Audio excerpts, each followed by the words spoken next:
Hi everyone. I'm just going to give you a quick walkthrough of this tool. So it's called the Global Burden of Disease Compare, and it's based on the Global Burden of Disease study, which is published by the Lancet about every couple of years.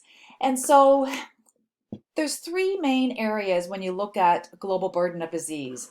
There's the NCDs, which you know, non-communicable diseases. There's this group here, which is communicable, maternal, neonatal, and nutritional diseases, and then injuries. And so that's how they've divided up the burden of disease into these three main categories. So what we're looking at right now, if I go over here, I'm looking at the cause of, and I'm going to do deaths. So I'm looking at what is the cause of death globally. And the year I'm looking at is 2019. I'm looking at all ages and I'm looking at both female and male. So if I look at this, I can say globally, 74% of people will die from a non-communicable disease globally. As for communicable diseases and maternal and neonatal illnesses, it's 18% globally, and injuries is just about 7.1%. But what if I wanted to know what specific non-communicable diseases are they dying from? Well, I can increase the level a little bit more to make it a little bit more advanced, and I can see now globally that out of that 70 odd percent, 32% are dying from cardiovascular disease, 17% are dying from neoplasms, and then diabetes, chronic respiratory, neuro, so stroke would be there. And then I can go over here and see globally, what are people dying from in this category? Well, maternal and neonatal disorders are killing 3.67%, but the biggest killer is our respiratory and TB at 6%. So, and then unintentional injuries, it's from, the injury category is unintentional injuries. This is transport injuries, and this is self-harm and interprofessional violence.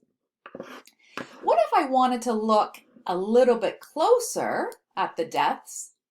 Then I could go even closer and it breaks it down even more. What if I wanted to look and say, you know what? I just want to know what's happening in low middle income countries. See how it changes? So they have a little bit more of the communicable diseases and maternal neonatal, but less so, a little bit less so of the non-communicable diseases, but still a high rate. Let's look at maybe a high income country. See how it changed again? You can see that majority of people are dying from non-communicable diseases, a very small amount from communicable, and the highest is the respiratory illnesses, and then it breaks it down to a little bit more of the injuries. So that's death rates.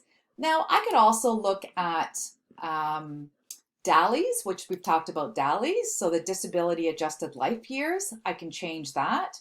I can look and see, let's just look at males. If I want to look at males in high income countries, what their disability adjusted life years are.